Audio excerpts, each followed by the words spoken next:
Hello everyone, it's Pete at Outside Edge, back again after the Christmas break. Today what I want to talk about is again wood gas stoves, but this time it's the how-to, it's the build video. I've prepared a couple of diagrams to explain what actually goes on in a wood gas stove when it's burning, and also explain the slight sort of design tweaks that I've put in of my experimentation period last summer to produce these two stoves. So what I'll do, I'll just get that diagram out and I'll show you what goes on. Okay, here we are. This is a standard design or drawing of a standard design wood gas stove. And you've got the outer casing here, the inner burn chamber here, the holes or the jets for the wood gas to come out, and holes at the bottom so that the thing can breathe, and then the main holes or air intakes at the bottom of the stove. Now what actually happens is this sort of mess at the top here represents the starter fire. So what actually happens is when you light the tinder at the top, it starts to burn down, creates exhaust gases that rush out the top. These then draw air through these apertures here, then conversely in through and up and out that way. So in through the gaps at the bottom, up and out through the top. Now once you get down to the main fuel body, this area starts to warm up, starts to smoulder. A process called pyrolysis occurs, and the gases, there's some hydrogen, nitrogen, various other bits and bobs, carbon monoxide are produced, and they're drawn down. They escape through the apertures at the bottom, they mix with the incoming air, go up the side of the burn chamber, they warm up as they're going, and then you get a secondary burn at the jets. And that's essentially what happens. As the wood warms up, the gases fall down the bottom, mix with warm air, up out the top, and then burn off in a secondary burn.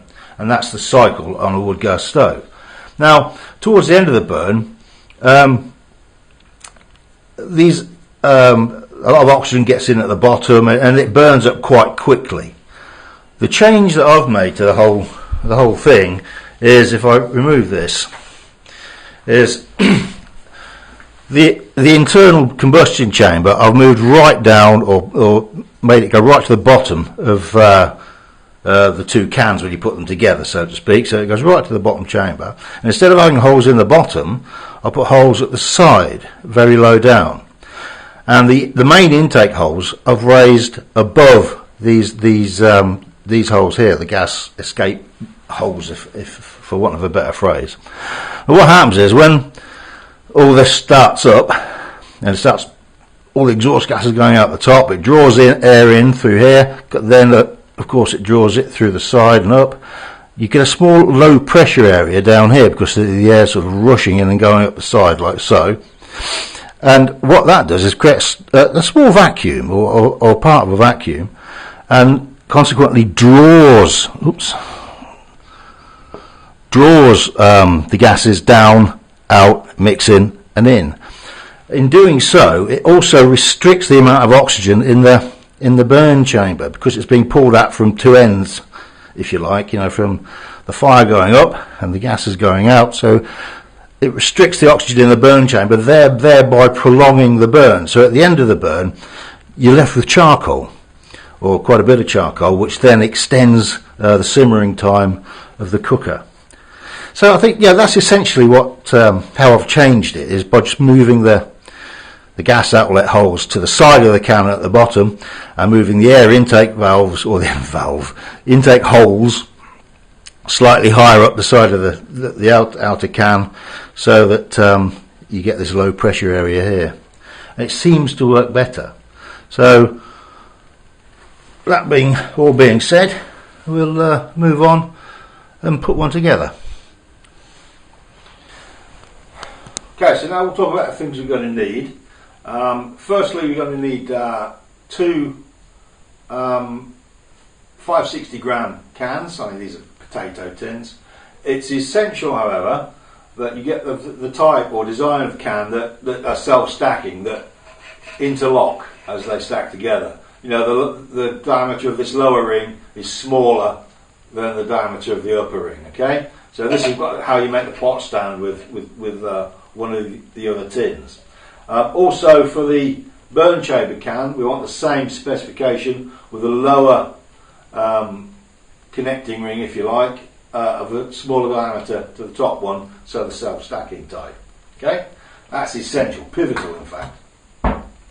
Tools, you need some tin snips, an old blade, some drills, a 3mm, a 4mm and a 7mm drill, some pliers and a marker pen. If we need anything else, I'll sort of explain it as we go along, but and some masking tape. Okay, that's what we're going to need, so let's get cracking and start cutting things.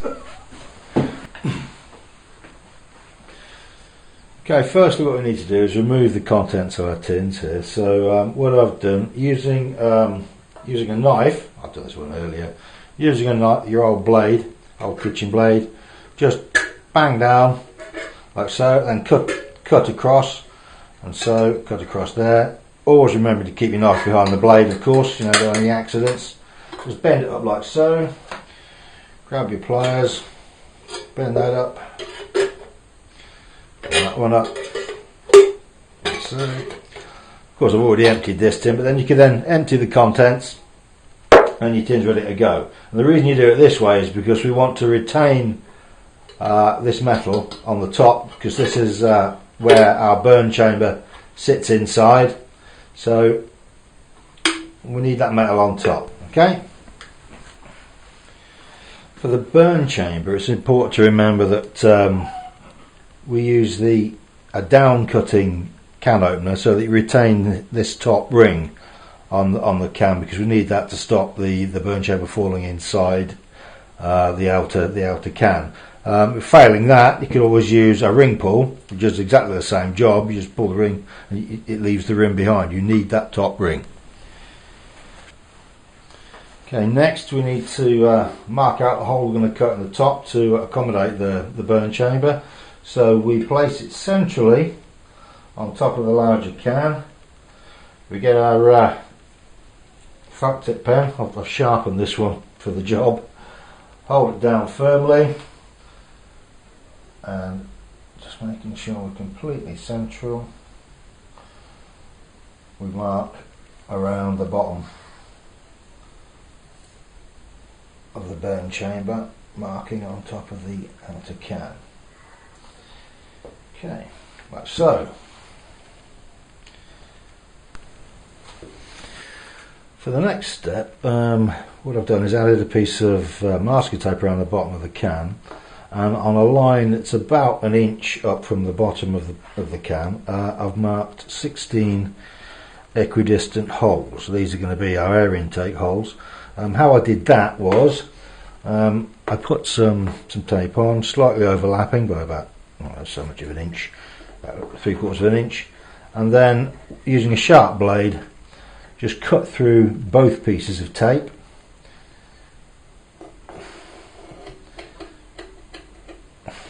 Like so. I'm using a scalpel here, but a craft knife or anything like that will do just as well. Just remove the excess, and what that then does is gives us the exact diameter of our can.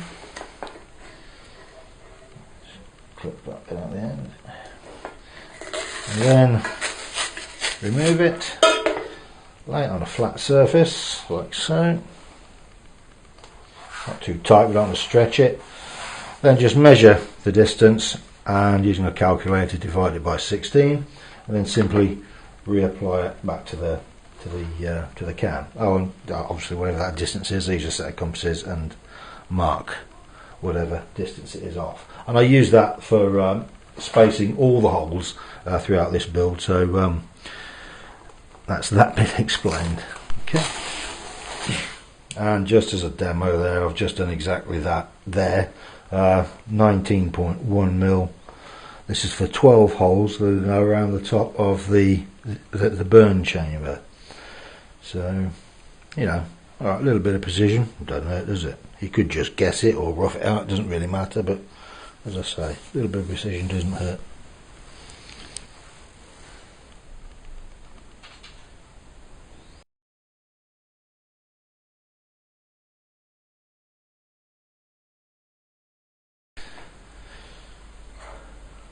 So now I will just, using a bradawl, or in this case a sharpened screwdriver, just on each of these holes, just pierce a small hole just to get the thing started for drilling. So I'll do that all the way around for all 16. Okay, that's now done. The next phase is to cut out our opening at the top to house the burn chamber. Get the tin snips, get this all started off. The important thing to remember is to always stay to the inside of the line that you've created. So we want a nice snug fit. We can always round it off a bit once we're finished, but as I say, if you go too far the other way, you can't put it back on.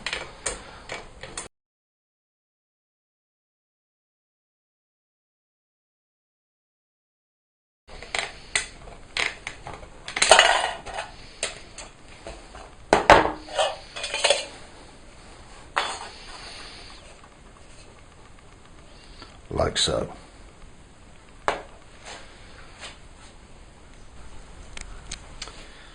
Here are the two tins now, all marked and punched ready for drilling. We have 16, or we will have 16 7mm holes around the outer, and on the inner burn chamber we'll have 12 4mm holes at the top and 32 3mm holes all around the bottom.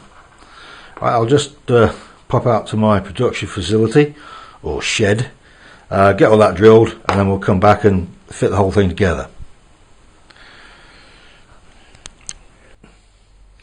Okay, everything's now drilled. So we've got our 3mm, 4mm and 8mm holes here. Now the job is to put the two together like so. Now this, where are we? That edge here, this is dead rough and sharp and obviously too big, sorry, for this can to fit in. So what we need to do is now round that off, and the way we do that is with a bradawl or an old screwdriver. We just push down gently as we work our way around, like so.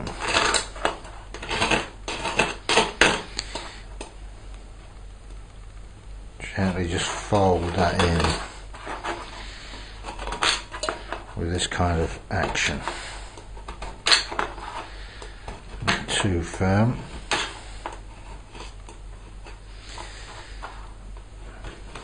Like so.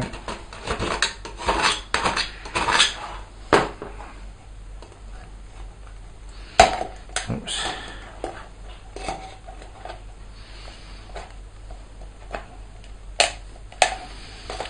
Now a little bit more work.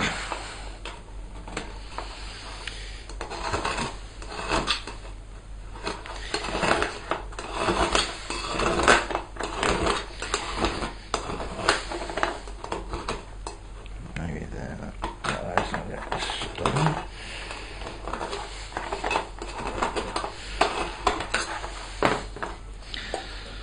Right now. Oh, there we go. That seems hard to move now.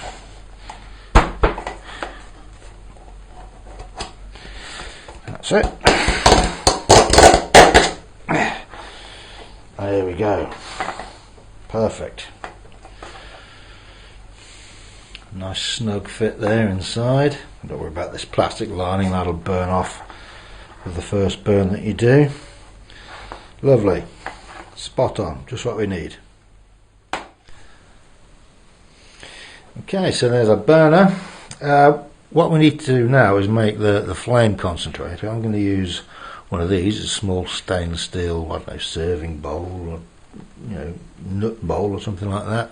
I mean, I picked these up at a charity shop or junk shop, if you want to call it, for 5 of them for £1. They're all over the place, they're quite common.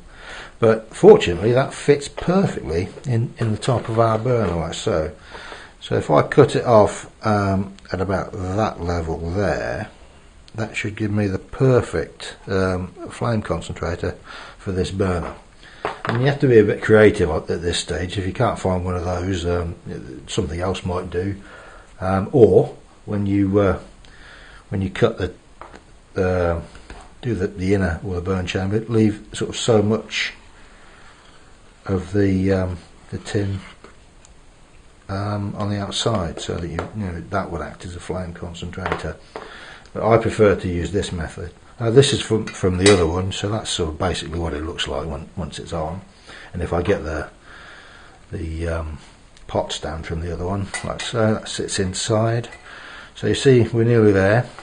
I'm going to modify this pot stand as well, slightly taller with some holes in here. But okay, that's the next phase. Sort out the flame concentrator.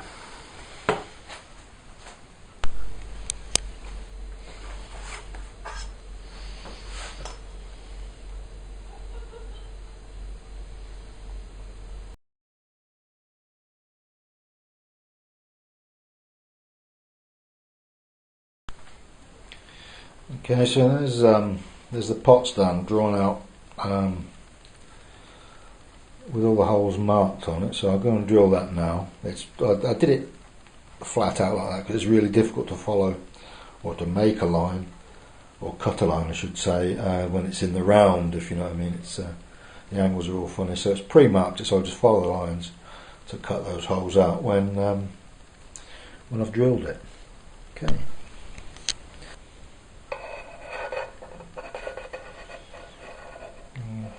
All ready for drilling.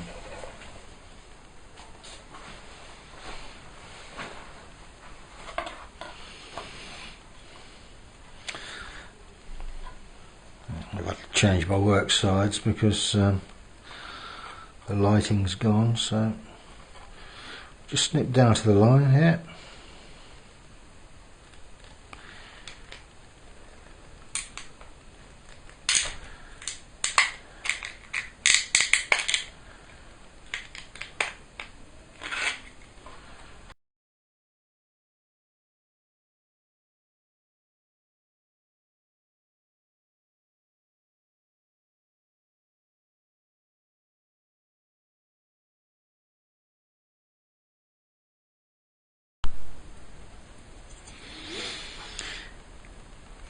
Okay, final bit, we just bend over the tips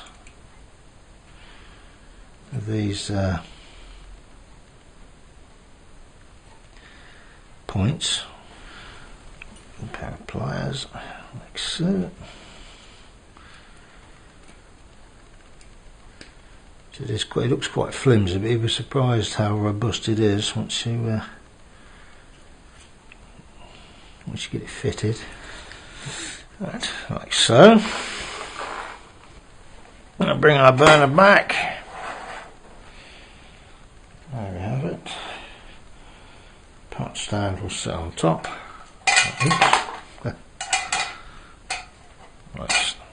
I need bending back a bit. There we go. So a little bit of filing and fettling just to get it ready, but there it is. That's basically, essentially it. Well, there we are, all done.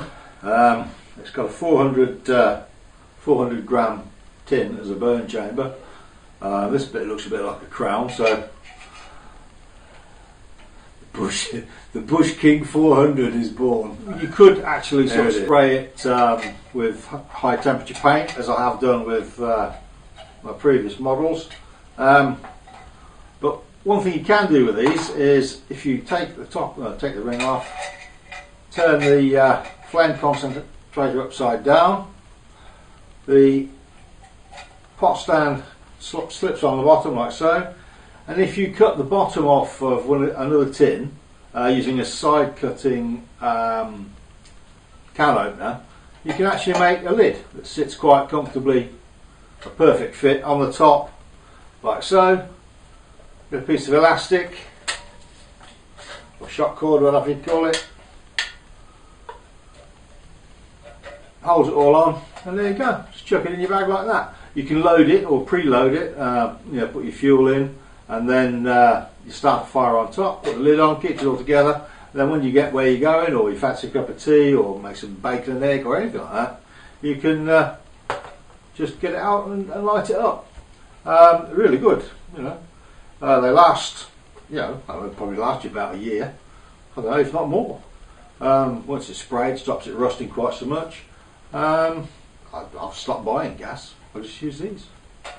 So anyway, if you like what you see, please subscribe. I'll be back with more. See you again. Bye.